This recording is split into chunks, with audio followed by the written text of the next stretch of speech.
Okay. It's a happy cheers. Yeah. Thank you, honey. October 28th, 2023, the world stopped. Matthew Perry was found dead in his jacuzzi, alone, 54 years old, and suddenly everyone remembered. For 10 years, 6 people made us believe in friendship, made us laugh until our sides hurt, made us feel like we weren't alone. But behind those smiles, behind that purple apartment, behind the coffee cups and the jokes, there was something darker, something they never wanted you to see. This is the real story of Friends. The one that didn't air on Thursday nights. The one that cost them everything. Los Angeles. 6 unknown actors walked onto a soundstage. None of them knew they were about to become the most famous people on the planet. None of them knew the price they would pay. Jennifer Aniston was born in Sherman Oaks, California on February 11th, 1969. Daughter of John Aniston, a soap opera star who was never there. Her parents divorced when she was 9. She watched her mother, Nancy Dow, sink into depression, watched her become bitter, critical, cruel. Nancy told Jennifer she was ugly, that she'd never be as pretty as her father's new wife, that she was fat, worthless, nothing. Jennifer grew up believing it. She has dyslexia, something she hid her entire life. Reading was torture. Scripts took her twice as long to memorize as everyone else. She'd stay up all night, terrified someone would discover her secret. Terrified they'd realize she wasn't smart enough to be there. Are you enjoying this story, friends? Then help the channel with your subscription. Look, 94.8% of the people who watch these videos are still not subscribed to the channel. If you are part of that group, take the chance and subscribe now. It's free. And that way you'll keep receiving amazing stories from TV shows we still miss. Oh, and don't forget, at the end of the video, you'll find more stories like this one. She worked as a waitress in Manhattan, telemarketer, bike messenger. She ate the same pasta dish every night because it was all she could afford. She went to auditions and got rejected, over and over and over. Her father told her to give up, that she didn't have what it took. She almost listened. Courtney Cox was born in Birmingham, Alabama on June 15, 1964. She was the baby of the family. The one who tried to make everyone laugh because her parents' marriage was falling apart. When they divorced, she felt responsible, like she hadn't been funny enough to keep them together. She moved to New York to model, then to Los Angeles to act. She got small parts, commercials. She danced with Bruce Springsteen in the Dancing in the Dark music video and became famous for 15 minutes. Then nothing. By 1994, she was 30 years old. In Hollywood years, 30 is ancient for a woman. She thought her career was over before it really started. She auditioned for Rachel Green on Friends. They gave her moniker instead. She took it. She needed the work. Lisa Kudrow was born in Encino, California on July 30th, 1963. Her father was a physician, brilliant, successful. She grew up feeling like she had to prove she was smart too. She went to Vassar College and studied biology. She was going to be a doctor. Then she discovered improv comedy. Her brother's childhood friend, John Lovitz, encouraged her to try performing. She joined the Groundlings. She was good, really good. She got cast on Frasier as the producer's girlfriend. Then they fired her. Days before filming the pilot, they told her she wasn't funny enough, that she didn't fit. She went home and cried for weeks. She thought her career was over before it began. When Friends called, she almost didn't answer the phone. Matthew Perry was born in Williamstown, Massachusetts, on August 19, 1969. His parents split up before he turned 1. His mother, Suzanne, was the press secretary to Canadian Prime Minister Pierre Trudeau.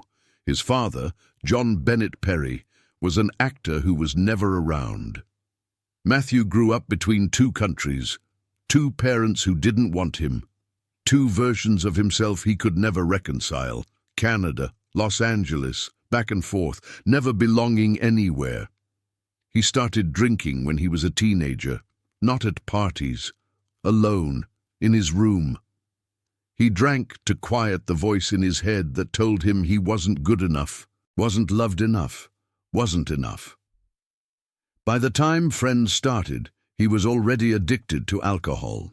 He was 24 years old and already broken. Matt LeBlanc was born in Newton, Massachusetts on July 25, 1967. His parents divorced when he was young. His mother raised him alone, working multiple jobs to keep the lights on. They struggled, really struggled. Matt moved to New York to be an actor. He got a few small commercial gigs, Heinz Ketchup, Levi's, nothing that paid the bills. He was broke, desperate. His agent told him to consider other careers, maybe construction. When he auditioned for Friends, he had $11 in his bank account. $11. He booked the role of Joey Tribbiani and went to a diner to celebrate. He ordered the biggest meal on the menu. When the check came, it was $11.50. He didn't have enough to pay. He had to borrow 50 cents from the waitress.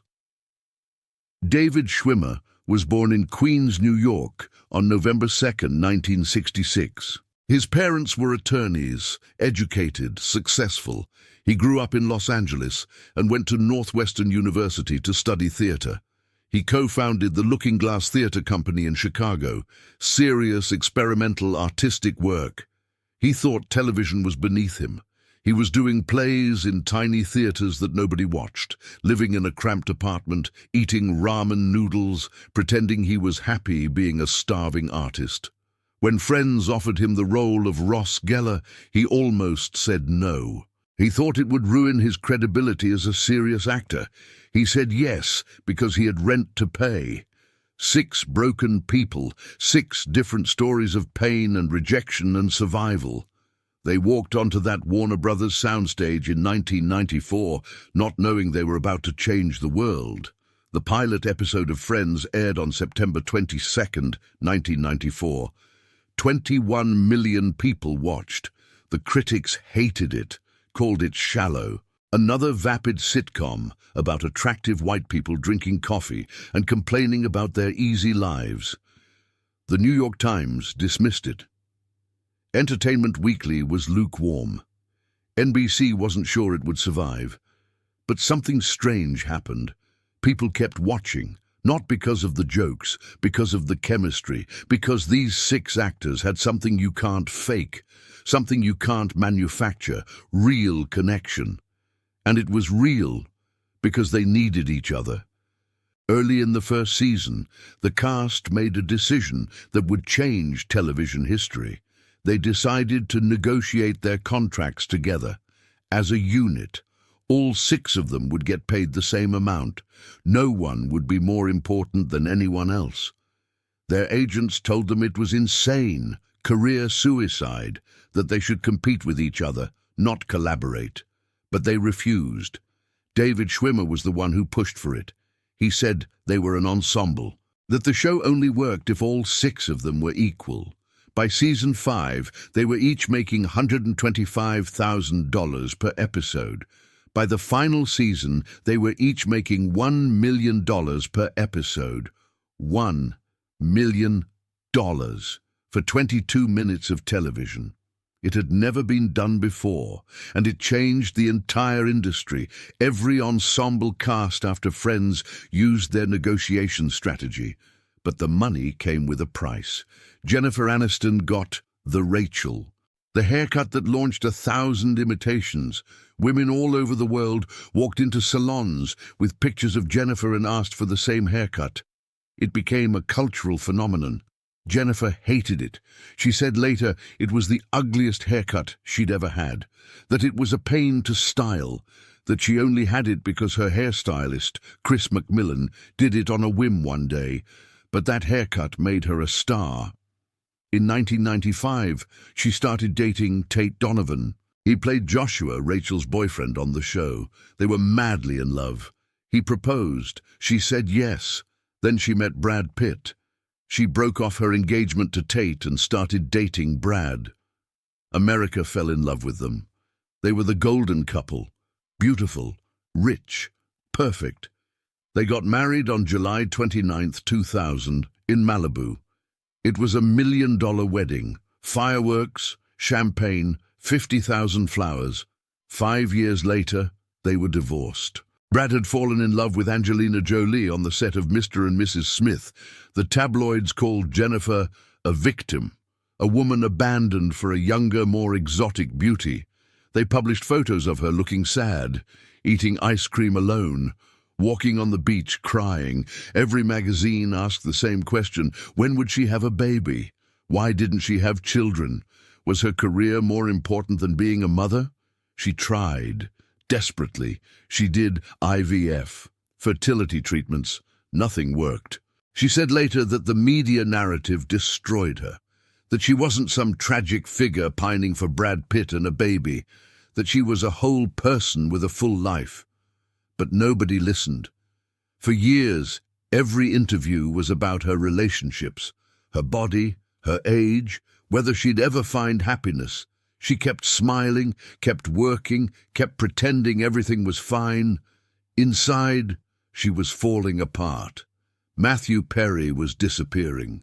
If you watch Friends chronologically, you can track his addiction by his weight. Season 3, he's healthy. Season 4, he's worryingly thin. Season 7, he's heavy. Season 9, he's skeletal. His weight fluctuated by 60 pounds between seasons, sometimes more. He was addicted to Vicodin, alcohol, amphetamines, Xanax, anything he could get his hands on. He'd take 50 pills a day, drink a quart of vodka before lunch. There's a 3-year period in the middle of Friends that he doesn't remember. Entire seasons are just gone from his memory, erased by pills and booze.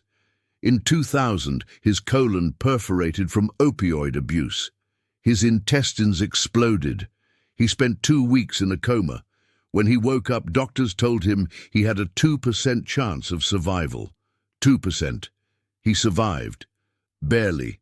He went to rehab, came back to the show. Everyone pretended everything was fine. They filmed around his absences, rewrote scripts when he couldn't function. The cast and crew knew he was dying. But what could they do? He was Chandler Bing, the funny one, the one with all the jokes. Off camera, he wanted to die. He said later that he would go home after filming and pray he wouldn't wake up the next morning, that the fame and the money didn't matter because he was so empty inside. He went to rehab 15 times. 15. Each time thinking it would be the last, each time relapsing within months. He turned his Malibu mansion into a sober living facility, spent millions of dollars helping other addicts get clean. He said if he was remembered for anything, he wanted it to be for helping people, not for playing Chandler Bing. On October 28, 2023, his assistant found him floating face down in his jacuzzi. He was 54 years old. Courtney Cox wanted a baby more than anything in the world. She'd grown up in a broken family and wanted to create a whole one. She married David Arquette in 1999. They were happy, playful. They seemed perfect together. They tried to have a baby and tried and tried. 7 miscarriages. 7 times she got pregnant and lost the baby. She'd film episodes of Friends where Monica was bubbly and happy, then go home and cry herself to sleep. The other cast members knew. They tried to support her, but what could they say? She finally had her daughter, Coco, in 2004. The same year Friends ended. But the years of trying had broken something inside her. She developed anxiety, depression. She started getting cosmetic procedures to fight aging, Botox, fillers. So much work that she said later she didn't recognize herself in the mirror. She and David divorced in 2013 after 14 years of marriage. She said the spark had died, that they'd become friends instead of lovers.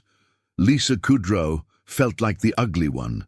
She was surrounded by Jennifer Aniston and Courtney Cox, 2 of the most beautiful women in Hollywood. And she was tall, awkward, blonde in a different way. She developed crippling body image issues. She'd watch herself on screen and hate what she saw. She thought she looked fat, manly, wrong. Critics called Phoebe annoying, the weird one, the weak link of the group. It destroyed her. She said later that she almost quit the show multiple times because she felt like she didn't belong, like she was ruining it for everyone else. Off camera, she was brilliant, funny, kind. But she couldn't see it. Matt LeBlanc dislocated his shoulder during a scene in season 3. He was jumping onto a chair and landed wrong. He heard it pop, felt the pain shoot through his arm. The producers wanted to stop filming. He refused. He was terrified that if he showed weakness, they'd replace him, that he'd go back to having $11 and eating ramen noodles. He kept filming, did the entire scene with his shoulder out of socket. Later in the hospital, doctors told him he'd done permanent damage, that he'd need surgery and months of physical therapy. He said it was worth it. Better to be injured than unemployed. David Schwimmer hated being famous. He'd signed on for what he thought would be a quick paycheck and a fun experience. Instead, he was contractually obligated to spend a decade of his life playing Ross Geller. He couldn't go outside without being recognized. Couldn't have dinner without someone asking him to do the voice. Couldn't exist as a normal person. He turned down movies, theater roles, opportunities he'd never get back. He watched his Looking Glass Theatre Company friends do important work while he was stuck on a sitcom soundstage. He loved the cast, but he resented the show. When Friends ended in 2004, he was the only one who was genuinely happy about it. Behind the scenes, the set was controlled chaos. They filmed in front of a live studio audience every Friday night. 300 people crammed into the soundstage, watching these 6 actors bring their favorite characters to life. The energy was electric, but it was also exhausting. They'd do multiple takes of every scene, sometimes 20 or more. The audience would laugh at the same joke over and over until it stopped being funny. The cast developed rituals to survive. They'd play poker between takes. Matt LeBlanc and Matthew Perry were ruthless. They'd take each other's money and laugh about it. They'd have dinner together every Thursday night before filming. Just the 6 of them, no agents, no managers, no hangers-on. They became a real family.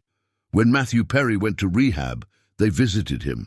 When Jennifer Aniston's marriage to Brad Pitt fell apart, they surrounded her. When Lisa Kudrow struggled with body image, they built her up. They held each other together when everything else was falling apart. There were romances, of course, rumors, whispers. Jennifer Aniston and David Schwimmer had real feelings for each other during the first season. Both of them admitted it years later in the 2021 reunion special. They had crushes on each other, serious crushes, but the timing was never right. When she was single, he was in a relationship. When he was single, she was dating someone else. They never crossed that line, never acted on it. And they both spent the next 27 years wondering what might have been. The show gave them everything: fame, money, success beyond their wildest dreams, but it also trapped them. Jennifer Aniston would always be Rachel Green. Matthew Perry would always be Chandler Bing. Lisa Kudrow would always be Phoebe Buffay, no matter what else they did for the rest of their lives. The final episode of Friends aired on May 6, 2004. 52.5 million people watched. It was the 4th most-watched series finale in television history, the end of an era. The last time America gathered around their TVs on a Thursday night to watch the same show together. The cast was crying, the crew was crying, the 300 people in the audience were sobbing.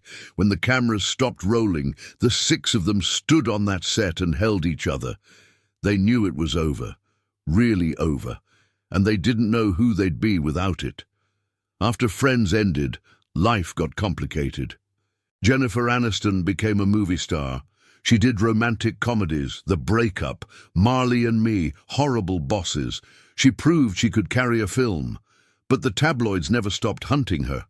Every relationship was dissected, every outfit analyzed, every pound gained or lost was front-page news.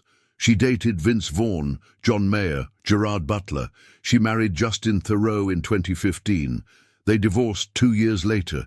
The media continued to ask when she'd have a baby. She was 40, then 45, then 50. They acted like her life was incomplete without children. She finally spoke out in 2016, wrote an essay saying she was tired of being reduced to her relationship status and her uterus, that she was a whole person with a full, beautiful life. But the narrative never changed. Courtney Cox struggled with aging in Hollywood. She got more cosmetic work done, more fillers, more Botox. She said later that she looked in the mirror one day and didn't recognize the person staring back. She had everything removed, went back to her natural face.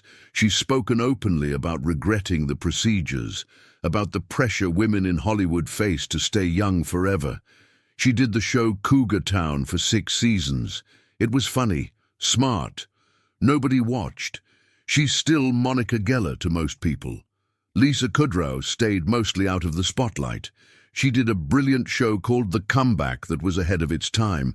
It flopped, got cancelled. Years later, it became a cult classic. She did web therapy, Friends with Better Lives, small roles in movies. She raised her son away from the cameras, kept her private life private. She said in interviews that Friends saved her life, but it also made her feel like she'd never be taken seriously as an actress. She was Phoebe forever, no matter what else she did. Matt LeBlanc took 5 years off after Friends ended.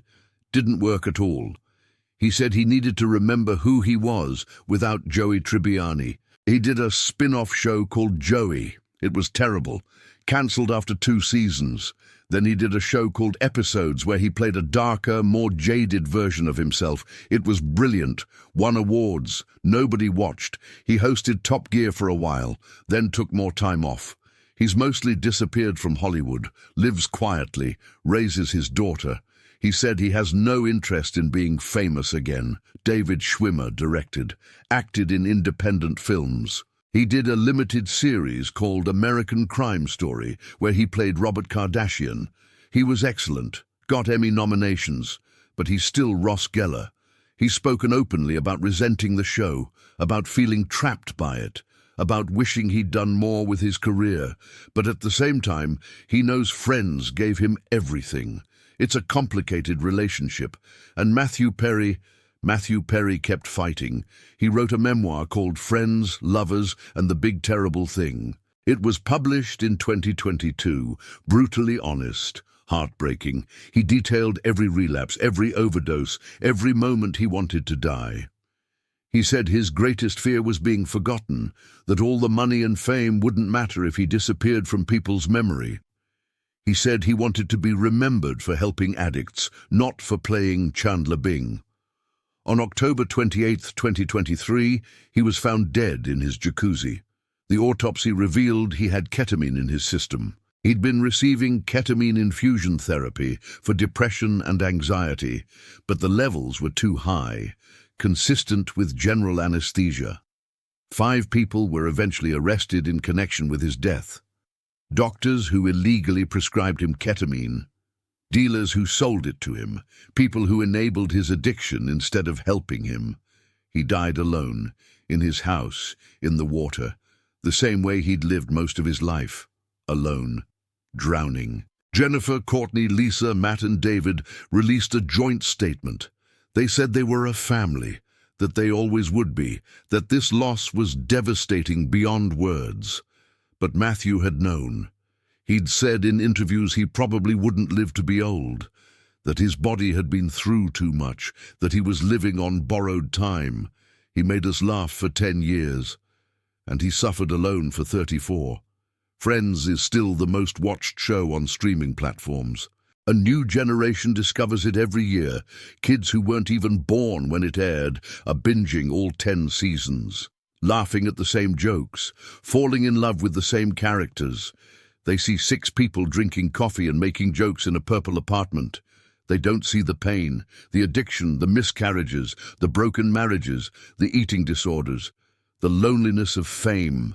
They don't see Jennifer Aniston crying in her dressing room because another magazine called her sad and alone for not having children. They don't see Matthew Perry swallowing 50 pills between takes just to get through the day. They don't see Lisa Kudrow staring in the mirror, hating every inch of herself. They don't see Courtney Cox losing baby after baby and wondering if she'd ever be a mother. They don't see Matt LeBlanc filming with a dislocated shoulder because he was terrified of being poor again. They don't see David Schwimmer trapped in a contract he resented. They see Rachel and Ross, Monica and Chandler, Phoebe and Joey.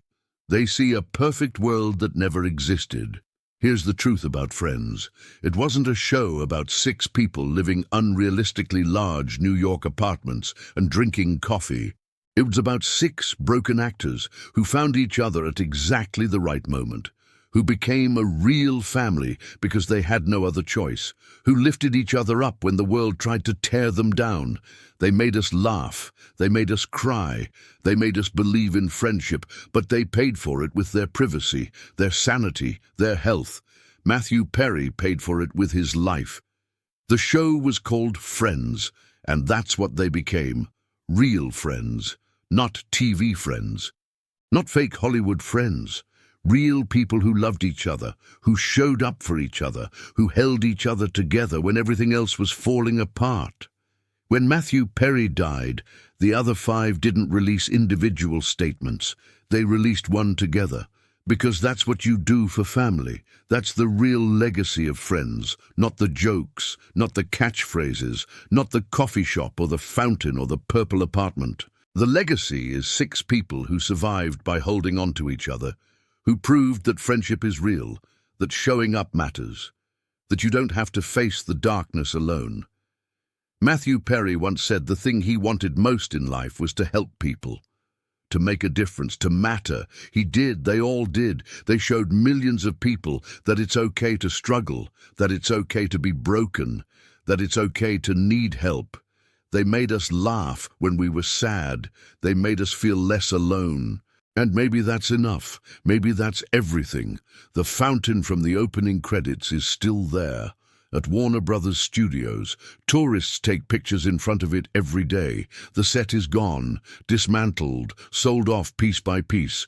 But the show lives on, in syndication, on streaming, in the hearts of millions of people who grew up with these 6 friends: Jennifer, Courtney, Lisa, Matt, David, and Matthew.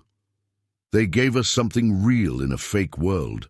They showed us that friendship matters, that showing up matters, that love matters. They made us believe, even for just 22 minutes a week, that everything was going to be okay. And sometimes that's all we need. Sometimes that's everything.